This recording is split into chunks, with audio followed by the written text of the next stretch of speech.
वर्ग सडसडत्या रक्ताचे सक्रिय मेंदूचे साबूत डोक्याचे तडफदार धनंजय माझे मित्रमैत्रिणींनो, मी कुमारी श्रेया सैसराम बाणेबाई.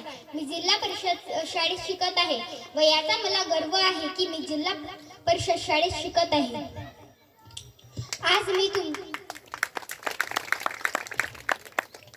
मी तुमच्या समोर सावित्रीबाई फुले यांची यशोगाथा सांगण्यासाठी उभी आहे. मुळात सावित्रीबाईची यशोगाथा सांगणे म्हणजे सावित्रीबाईला प्रथम समजून घ्यावे लागेल. तर सावित्रीबाईंना समजून घ्यायचं म्हणजे कसं, याचा मी विचार केला आणि मग माझ्या मनात विचार आला की सावित्रीबाई शिकल्या हे लिहिणं वाचणं तर खूप सोपे आहे, पण सावित्रीबाई ज्या परिस्थितीमध्ये शिकल्या याचा जर आपण आढावा घेतला ना तर खऱ्या अर्थाने कळेल की सावित्री म्हणजे कोण. अहो, ज्या काळी मुलींना जन्माला येणंच पाप मानलं जायचं, ज्या काळी 8 ते 9 वर्षाचा मुलीचा लग्न एका वयोवृद्ध व्यक्तीशी किंवा तिच्यापेक्षा 20-25 वर्षाने मोठ्या असलेल्या व्यक्तीशी लावून दिलं जायचं, असा भयंकर काळ होता. त्या काळात मुलींना अबला समजलं जायचं. त्या काळात मुलींना शिक्षणाचा अधिकारही नव्हता, कारण त्या कर्मठ लोकांना माहित होतं की जर हीच अबलणारी शिक्षित झाली तर ती त्यांच्यासारखा कर्मठ लोकांचा तबला वाजवल्याशिवाय राहणार नाही. अशा अंधकारमय काळात आणि अशा अंधकारमय जगात एका वाघिणीचा जन्म झाला आणि तिचे नाव म्हणजे सावित्रीबाई फुले. सावित्रीबाई फुले नाव जरी ऐकलं तर त्यांचा सुंदरसा प्रतिबिंब असा आपल्या डोळ्यासमोर उभा राहतो. सावित्रीबाईच्या विचाराचं तर आपल्या सर्वांना माहीतच आहे. सावित्रीबाईंनी आपलं अख्खं आयुष्य खर्च केलं. सावित्रीबाईंनी आपलं अख्खं आयुष्य पणाला लावलं. सावित्रीबाईंनी आपलं अख्खं आयुष्य वेचलं. कारण समाजसेवेसाठी, स्त्री मुक्तीसाठी, स्त्री शिक्षणासाठी त्यांनी आपलं अख्खं आयुष्य वेचलं.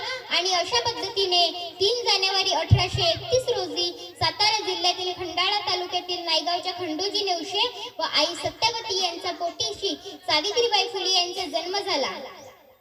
रूढी परंपरानुसार सावित्रीबाईंचं लग्न अख्ख्या 9व्या वर्षी ज्योतिराव फुले यांच्याशी झाला. सावित्रीबाईचा एक प्रसंग म्हणजे सावित्रीबाई एकदा बाजारात गेल्या होत्या. बाजारात ते जिलेबी खात होत्या.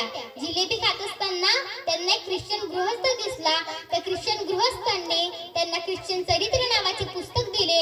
सावित्रीबाईंनी ते घेतले, पण सावित्रीबाईच्या मनात विचार आला की अरे, या पुस्तकातील तर मला काहीच येत नाही, पण या पुस्तकातील मला समजलं पाहिजे. त्यांची हेच जिज्ञासा म्हणजे सावित्री होय असं मला वाटते.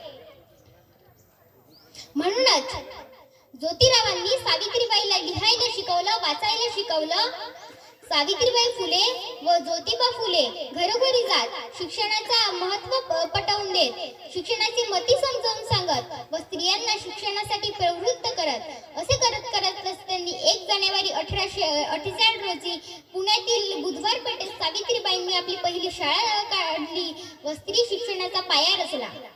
पण कर्मठ लोक इतक्यातच थांबले नाही, तर कर्मठ लोक सावित्रीबाईंना त्रास देतच होते. सावित्रीबाई जेव्हा शिकवायला जात तेव्हा त्यांच्या अंगावर दगड, चिखल, गोटे फेकून मारत. पण सावित्रीबाई आपल्या ध्येय निश्चित होत्या. सावित्रीबाई घाबरल्या नाही, सावित्रीबाई डगमगल्या नाही. त्यांनी त्यांचं कार्य तसंच पुढे चालू ठेवलं व अवघ्या 4 वर्षात त्यांनी 18 शाळा काढल्या. या दीपणाऱ्या यशासाठी त्यांना ब्रिटिश सरकारने 1852 मध्ये मेजर कँडी यांच्याकडून त्यांना सन्मानित करण्यात आले. अहो, म्हणूनच तर आज माझी स्त्री अख्ख्या डॉक्टर म्हणा, कलेक्टर म्हणा, इंजिनियर म्हणा, अख्ख्या राष्ट्रपती पदापर्यंत आज माझी स्त्री पोहोचली आहे. सावित्रीबाई, तुम्ही असे म्हणता की एक लेक शिकली तर शिकतील हजारो पिढ्या. अहो, तुम्ही असे म्हणता की एक लेक शिकली तर शिकतील हजारो पिढ्या, पण आज असे म्हणता तुमच्या लेकी इतक्या शिकल्या की त्यांनी आपल्या सावित्री गर्भातच मारल्या आणि त्या गर्भातील मुलीची आजही व्यथा आपल्याला ऐकायला मिळते. आणि ते आजही त्या मुलीची आपल्याला व्यथा ऐकायला मिळते. अहो, आता समोर म्हणाल काय, मुलगी असून मुलगी आणि मुलामध्ये भेदभाव केला जातो. अहो, याचं सुंदरसं आपल्या घरचंच उदाहरण म्हणजे घरचा साधा बल्ब जरी लावायचा असला तर आपण तिला म्हणतो, अगं तू राहू दे, तुला नाही जमणार, दादा येईल ना तेव्हा तू लावेल बल्ब.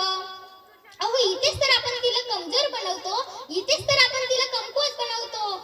प्रत्येक आई वडिलांनी आपल्या मुलीच्या पाठीशी खंबीरपणे उभं राहायला पाहिजे.